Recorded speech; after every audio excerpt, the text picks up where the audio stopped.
Hello. आज की video में हम आपको बताने जा रहे हैं कि आप इस चैप्टर में क्या क्या पढ़ें तो आपके बढ़िया से बढ़िया मार्क्स आ जाएं। तो इसके लिए हम आपको सजेस्ट करने वाले हैं कि आप हमारी इस वीडियो को देख ले, इससे बढ़िया आपके लिए कुछ नहीं हो सकता। तो हम आज चैप्टर करने जा रहे हैं ग्लोबलाइजेशन, चैप्टर नंबर 7, हिंदी में बोलते हैं वैश्वीकरण। तो इसके अंदर आज इस वीडियो के अंदर हम क्या क्या कवर करने वाले हैं, इसमें वैश्वीकरण की धारणा, वैश्वीकरण के कारण और परिणाम, वैश्वीकरण, भारत में वैश्वीकरण, वैश्वीकरण का प्रतिरोध यानी कि वैश्वीकरण को क्या कहकर इसको रोका क्यों जाता है, क्यों इसका विरोध किया जाता है, तो हम ये देखेंगे। सबसे पहले वैश्वीकरण की हम मीनिंग देख लेते हैं। हम डरिए मत इंग्लिश में देखकर, हम इसकी हिंदी और इंग्लिश अभी फुल टू फुल इस वीडियो में करने वाले हैं। ये वीडियो हो सके 2 पार्ट्स में या सिंगल पार्ट में कंप्लीट कर देंगे।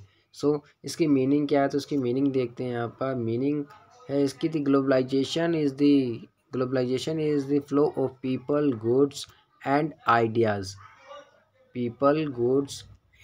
And capital from one country to another. यानी कि आइडिया, श्रम का, वस्तु का, गुड्स मीन वस्तु, इकोनॉमिकल फॉर्म में इसको गुड्स को वस्तु कहते हैं। आइडियाज़ यानी विचार, कैपिटल यानी पूंजी, या पीपल मतलब श्रम यानी कि लेबर। इन सभी का एक देश से दूसरे देश में जाना क्या कहलाता है, वैश्वीकरण कहलाता है।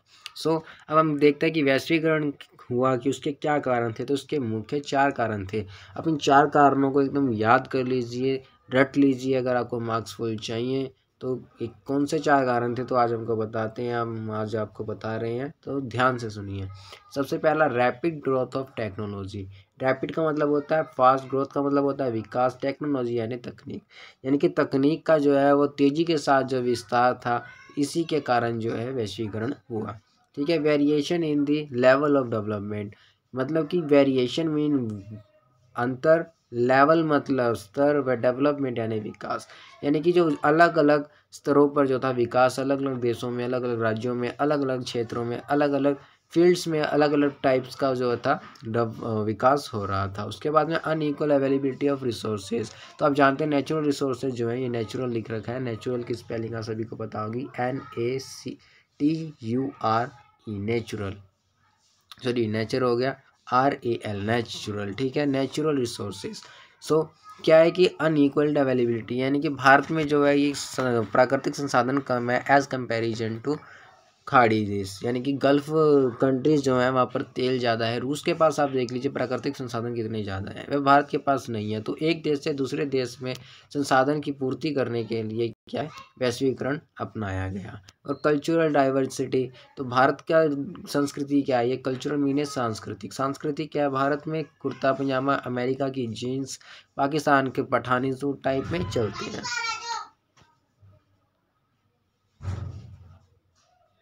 सिंपल बात में बोले तो क्या सीन है कि तकनीक में विकास के स्तर में अंतर, संसाधनों की अवेलेबिलिटी जो है अनइक्वल है, असमान है। वह कल्चरल डाइवर्सिटी, यानी कि कल्चरल जो हमारी सांस्कृतिक डाइवर्सिटी है वो अलग अलग, विविधताएं बहुत ज़्यादा हैं। ठीक है, आगे चलते हैं। आगे चलकर हम क्या देखते हैं, इसके इम्पैक्ट क्या पड़े, इसके प्रभाव क्या पड़े, वैश्वीकरण के हमारी दुनिया पर, हमारे विश्व पर क्या प्रभाव पड़े। तो पॉलिटिकल इम्पैक्ट, इसके 3 इम्पैक्ट पड़े, इसके बेसिकली 3 इम्पैक्ट पड़े। वो 3 इम्पैक्ट कौन कौन से, तो हम आपको बताते हैं। सबसे पहले इम्पैक्ट आता है पॉलिटिकल, दूसरा आता है इकोनॉमिकल, तीसरा आता है कल्चरल इम्पैक्ट। अगर क्वेश्चन आता है कि वैश्वीकरण के क्या प्रभाव पड़े, तो उसके लिए आपको 3 पॉइंट्स लिखते हैं, या क्या लिखेंगे आप, सबसे पहला लिखेंगे पॉलिटिकल, पॉलिटिकल के बाद क्या लिखेंगे, इकोनॉमिकल या फिर फाइनेंशियल, फाइनेंशियल के बाद क्या क्या लिखेंगे, कल्चरल। ठीक है, कल्चरल लिखने के बाद क्या है, इनके आप आगे से बताएंगे। अब हम पॉलिटिकल, इकोनॉमिकल एंड कल्चरल एक एक कर कर देखते हैं। तो सबसे पहले हम पॉलिटिकल देखेंगे। Political impact positive and negative हम बहुत यहाँ पर देखेंगे कि क्या पॉजिटिव इम्पैक्ट पड़े और क्या नेगेटिव। अभी हम इसको इंग्लिश में बता रहे हैं, नेक्स्ट हम इसको हिंदी में बताएंगे अभी इसी वीडियो में आगे। ठीक है, डरना नहीं है, हम लिखा हुआ आपको फुल टू फुल नोट्स देने वाले हैं। तो चलिए हम अभी आपको बताते हैं कि इसके पॉजिटिव इम्पैक्ट। सबसे पहले हम देखते हैं इसके पॉजिटिव इम्पैक्ट। तो पॉजिटिव इम्पैक्ट आप देख सकते हैं, हमने यहाँ पर कितने लिखे हुए हैं, 1 2 3 4 5, 5 पॉजिटिव एंड 1 2 3 नेगेटिव लिख दिए। तो पॉजिटिव आप अपनी तरफ से भी कुछ भी लिख सकते हैं, ये तो सिर्फ आपके एक अंडरस्टैंडिंग के लिए। पॉजिटिव क्या है, गवर्नेंस रिफॉर्म, यानी कि शासन प्रणाली जो है, शासन प्रक्रिया जो है, इसके अंदर सुधार हुए, किससे, पॉलिटिकल इम्पैक्ट से। कैसे हुए वो भी आपको बताएंगे फुल विस्तार से।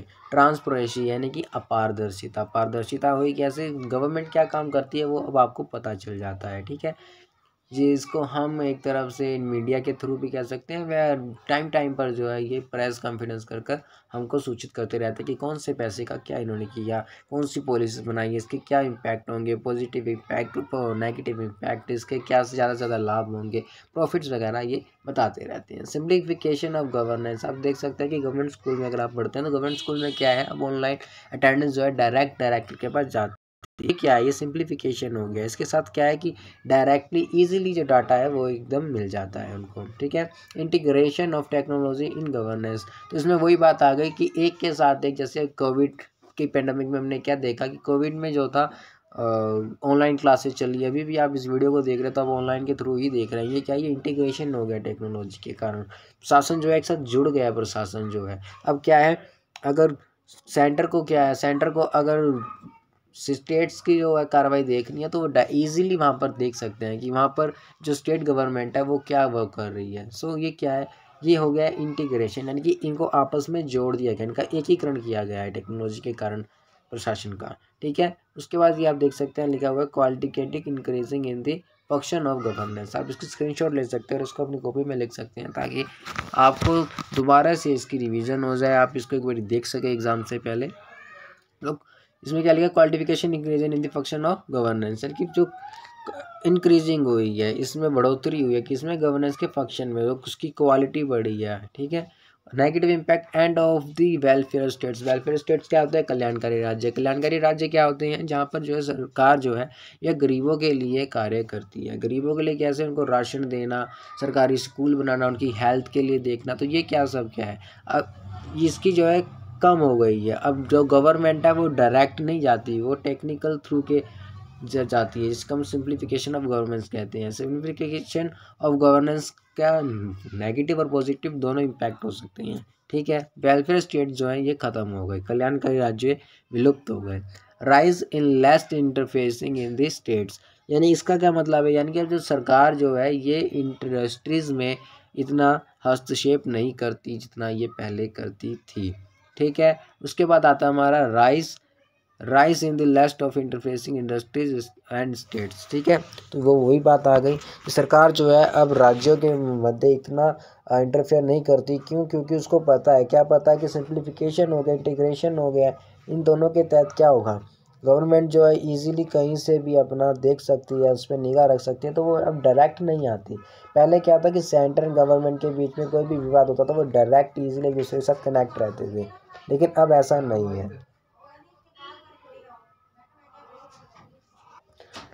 और नाउ अब हम आर्थिक इम्पैक्ट देखे हैं, इसके फाइनेंशियल इम्पैक्ट्स, आर्थिक प्रभाव। तो आर्थिक प्रभाव में इसके पॉजिटिव एंड नेगेटिव दोनों हम लेकर चलेंगे। तो पॉजिटिव इम्पैक्ट और नेगेटिव इम्पैक्ट, तो सबसे पहले हम देखते हैं इसके पॉजिटिव इम्पैक्ट क्या पड़े हैं। Increasing in the peace of development, यानी कि शांतिपूर्वक विकास हो रहा है। Fast reach to technology, fast reach to technology मतलब यानी कि जो टेक्नोलॉजी है वो बहुत ही तेज़ी से ग्रोथ कर रही है, ठीक है जी।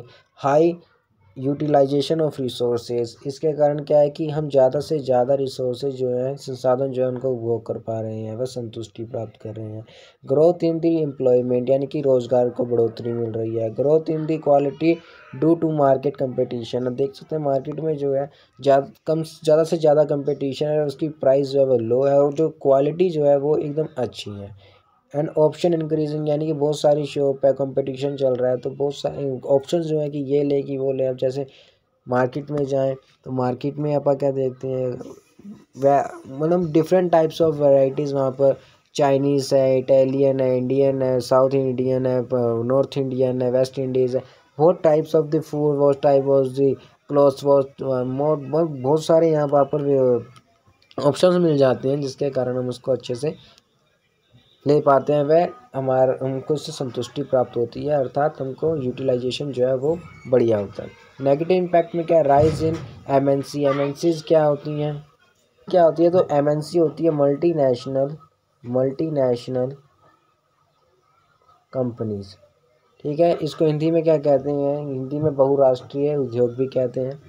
एंड अनसीन डेवलपमेंट, यानी कि अनइवन यानी कि अनइक्वल डेवलपमेंट, यानी कि आर्थिक असमानता इससे बढ़ती है। और उसके बाद स्मॉल इंडस्ट्रीज आर ऑक्यूपाइड, यानी कि स्मॉल इंडस्ट्रीज जो है वो ख़त्म हो रही हैं। Variation in the distribution of income and resources, ठीक है। इसके कारण क्या होता है, इसके कारण रिसोर्सेज जो है और जो इनकम जो है, जो आय जो है, इसका जो वितरण है वो असमान होता है, किसी के पास ज़्यादा है, किसी के पास कम है। दोबारा देखते हैं एक बार, negative impact rise in MNCs, uneven development, small industries are occupied, variation in distribution of income and resources। हाँ दे रहे हैं हमारे इम्पैक्ट यानी कि सांस्कृतिक प्रभाव क्या पड़े, ठीक है। तो ये भी अब सांस्कृतिक प्रभाव क्या पड़े। सबसे पहले तो एक बार फिर से हम जो है वैश्वीकरण की परिभाषा देखते हैं जी। Uninterrupted flow of people, ideas, capital and goods from one country to another country, ठीक है, from one country to another country.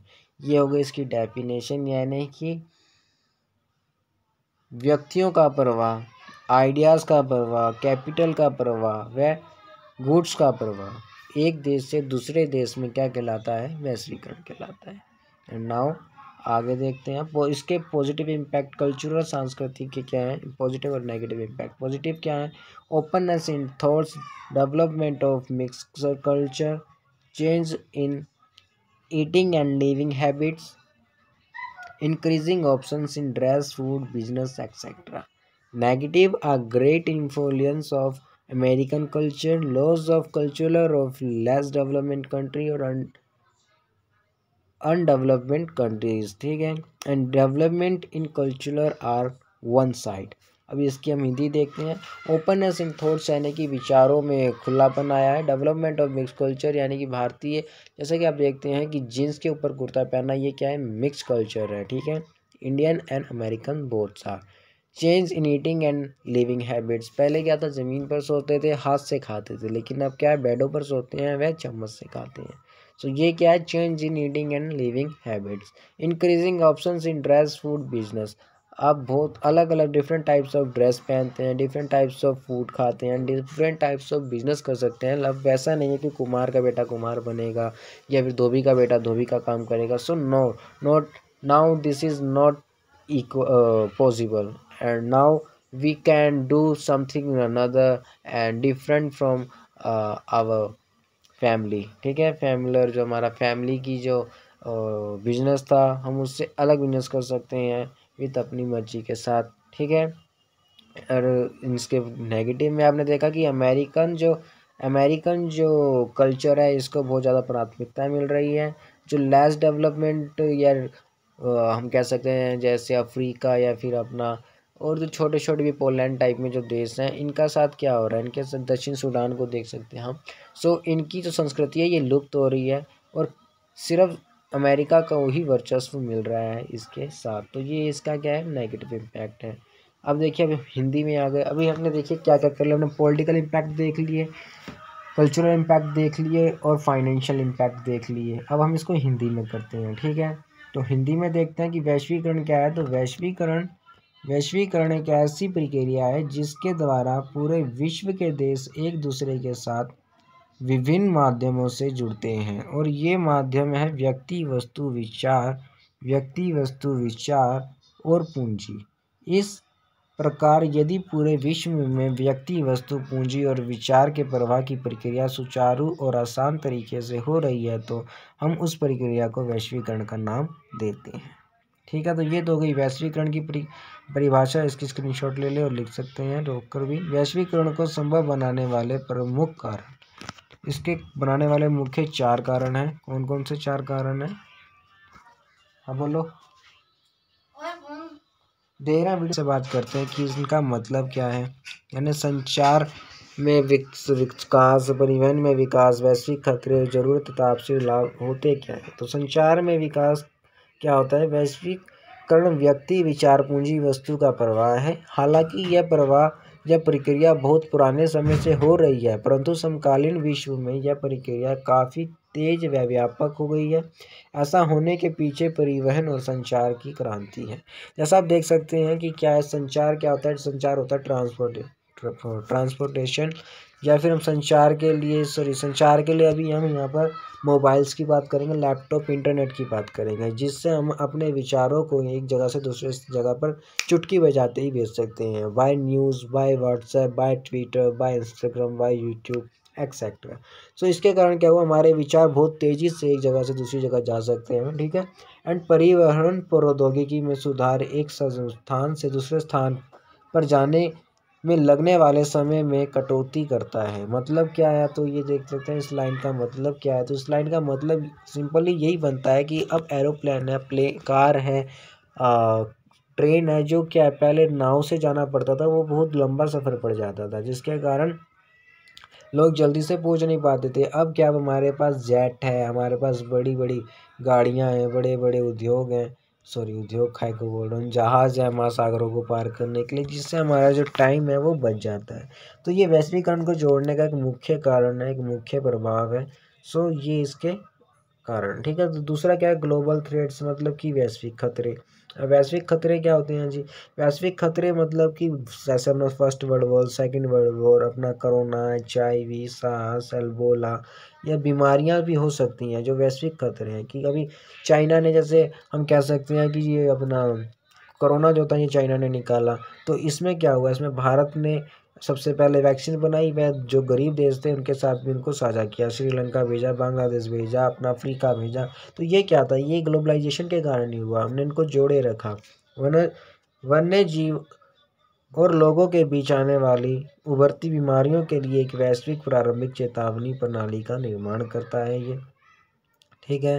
अब आगे चलते हैं, इसका उदाहरण आपने देख लिया, एलोबोला, HIV, सार्स, इन्फ्लुएंजा और कोविड-19। इन्फ्लुएंजा के बारे में आप जानते होंगे कि ये 1919 से 1921-22 के बीच में आई थी, 21-22 के, जिसमें भारत की बहुत ज़्यादा जनसंख्या जो थी मारी गई थी। वैश्वीकरण के मुख्य तत्व क्या हैं, तो मुख्य तत्व की बात कर लेते हैं।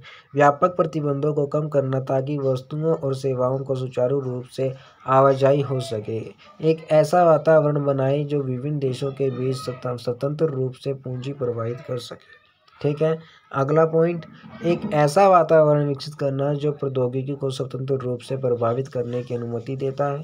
तीसरा पॉइंट, एक ऐसी प्रणाली विकसित करना जो दुनिया के लिए अथवा विभिन्न देशों के बीच श्रम को सुचारू आवाजाही का कारण बने, यानी कि श्रम को एक दूसरे देश से दूसरे देश में भेज सके, ठीक है। बहुत सिंपली लाइन है, आप इसको इजीली पढ़ सकते हैं।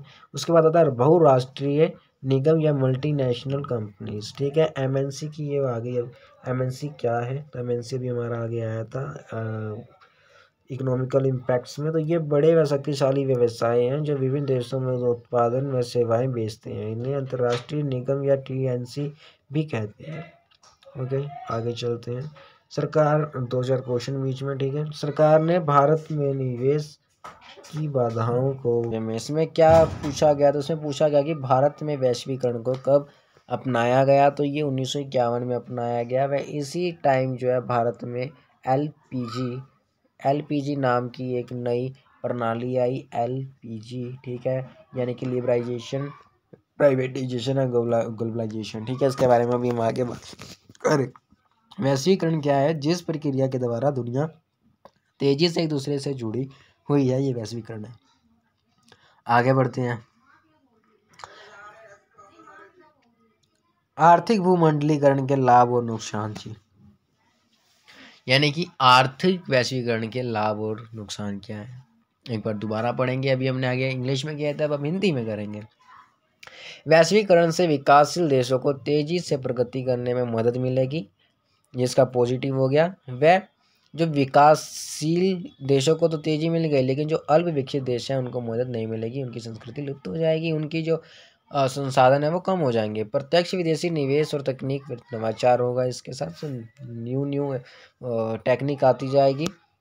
उसके बाद अधिक प्रतिस्पर्धा व कम कीमत एवं अधिक विकास होगा। इससे क्या होगा, वैश्वीकरण के साथ जो है अब चाइना वाले भी भारत आ रहे हैं, पाकिस्तान वाले भारत आएंगे, पाकिस्तान में खुद ही नहीं है पहली बात, अमेरिका वाले आएंगे, रूस वाले आएंगे, ये तरह तरह से आएंगे। अब देख सकते हैं कि इंडिया का माल ही महंगा है, वह चाइना का माल सस्ता है। इससे क्या है, प्रतिस्पर्धा बढ़ती है, कंपटीशन बढ़ता है, वह कीमत जो है वो कम हो जाती है, वह विकास जो है वो ज़्यादा से ज़्यादा होता है जी। अब आगे देखो, अंतर्राष्ट्रीय मुद्रा कोष, वैश्विक बैंक और विश्व व्यापार संगठन जैसे अंतर्राष्ट्रीय संस्थानों द्वारा आर्थिक नीतियों का निर्माण। अब क्या है, WTO क्या बनाएगा, वो नीति बनाएगा। WW जो है वर्ल्ड बैंक, ये पैसा देने के लिए नीतियाँ बनाएगा जी। और IMF भी नीति देने के लिए पैसा बनाएगा कि आप ये काम करोगे तो हम आपको पैसा देंगे। अब जिनको पैसा चाहिए वो उनका मानने के बाद अब किसी का विकास होगा, किसी का विकास कम होगा। तो यही होती है जिसके इम्पैक्ट्स बनते हैं। ये अभी हम पॉजिटिव इसके देख रहे हैं। व्यापार में वृद्धि और वस्तुओं से अधिक विकल्प बनेंगे, रोजगार में वृद्धि होगी। ये दो है पॉजिटिव इम्पैक्ट।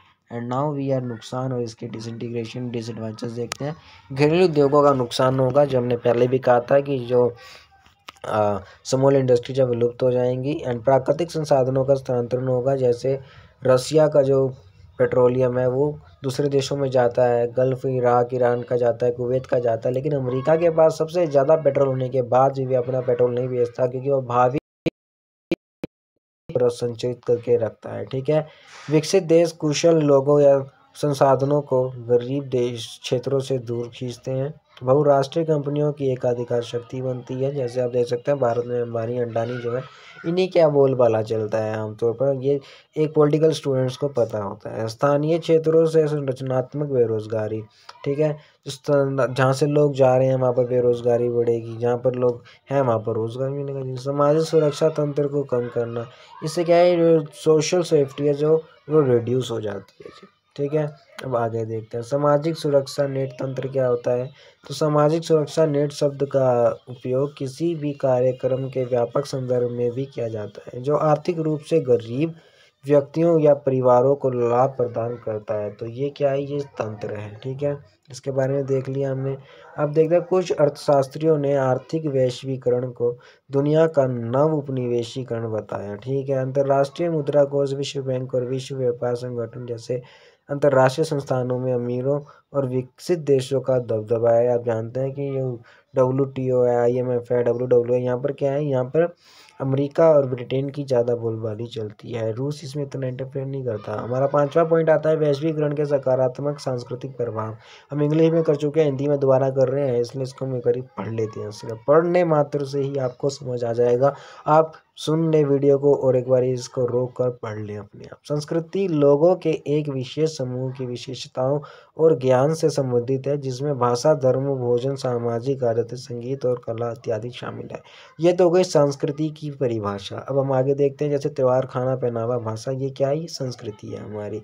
संस्कृति का जैसे संस्कृति वर्ड आता है हमारे दिमाग में त्योहार, खाना, पहना, भाषा, अपना क्षेत्र, ये सब आ जाते हैं। वैश्वीकरण के पॉजिटिव इफेक्ट क्या है। वैश्वीकरण बहुलतावाद की संस्कृति है, वो है कि openness and options increasing in the choice for. ठीक है, पर्यटन को बढ़ावा मिलता है, यानी कि लोग एक देश से दूसरे देश जाते हैं, वह घूमते फिरते हैं, दूसरे देश की संस्कृति से परिचित होने का अवसर मिलता है। पसंद व नापसंद का दायरा बढ़ता है। संस्कृति वैश्वीकरण विभिन्न प्रत्येक संस्कृति कभी ज़्यादा मतलब अलग अलग और विशिष्ट हो रहा है। ठीक है, एक मिनट, एक बार दोबारा चलते हैं। भारत और वैश्वीकरण के सकारात्मक राजनीतिक प्रभाव। अभी हम क्या कर रहे थे, अभी हम सांस्कृतिक देख रहे थे। सांस्कृतिक के अभी नेगेटिव इम्पैक्ट आ गए। तो नेगेटिव में क्या है, पश्चिमी संस्कृति का प्रभाव बड़ा, अमेरिका की कोई बात आ गई। वैश्वीकरण हमारे घर में प्रभावित करता है। हम क्या खाते हैं, पीते हैं, पहनते हैं, ये भी वैश्वीकरण है। तो ये मैक्लोनाइडीकरण ऑफ द वर्ल्ड, यानी कि आप मैकलोड में कोई ना कोई तो आप में से क्या ही होगा, पिज़्ज़ा शीज़ा जहाँ पर खाते हैं, फास्ट फूड खाते हैं, ये क्या कहता है, ये मैकडोनिडीकरण कहलाता है।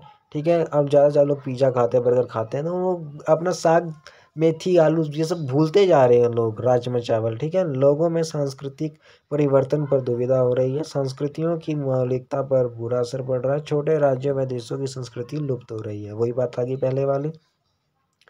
वैश्वीकरण के सकारात्मक राजनीतिक प्रभाव। तो राजनीति में क्या, तकनीक के माध्यम से राज्य की ताकत बढ़ी है। वैश्वीकरण ने लोकतंत्र को बढ़ावा दिया है। महिलाओं के राजनीतिक भागीदारी को बढ़ावा में मदद मिली है। सरकारी कार्यों में सरलीकरण हुआ है, वही सिंप्लीफिकेशन ऑफ गवर्नेंस। ठीक है, राज्य की क्षमता, ये आगे इसके नेगेटिव।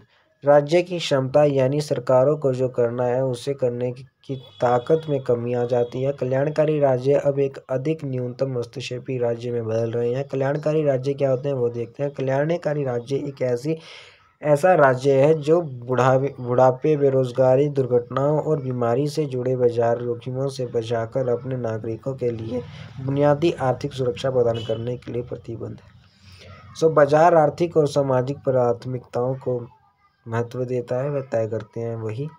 भारत और वैश्वीकरण, ये हमारा अगला टॉपिक आ गया। हम इसको पढ़ते हैं। भारत और वैश्वीकरण। आज़ादी से पहले भारत ब्रिटेन का एक उपनिवेश था। उस समय भारत से कच्चा माल ब्रिटेन ले जाया जाता था, वह उसे उत्पादन में बदलकर वापस भारत को बेचा जाता था। आज़ादी के बाद भारत ने इस निर्भरता को समाप्त करने की कोशिश की और फैसला किया कि भारत उन सभी चीज़ों का उत्पादन देश में ही करेगा जिनका आयात वह बाहर से कर रहा था। वह व्यवस्था लगभग 1991 तक चली और इसके बाद भारत ने नई आर्थिक नीति अपनाई और नई आर्थिक नीति जो है यही एलपीजी कहलाई। अब इसके बारे में हम पढ़ते हैं जी। भारत की नई आर्थिक नीति 1991 में लागू हुई, इसे एलपीजी कहा गया। तो एलपीजी क्या है, तब हम ये एलपीजी का देख लेते हैं। जो एलपीजी क्या है, LPG liberalization, privatization and globalization, यानी उदारीकरण, प्राइवेटाइजेशन या निजीकरण, ग्लोबलाइजेशन वैश्वीकरण। अब इसके बारे में भी एक एक कर हम अभी पढ़ने वाले हैं।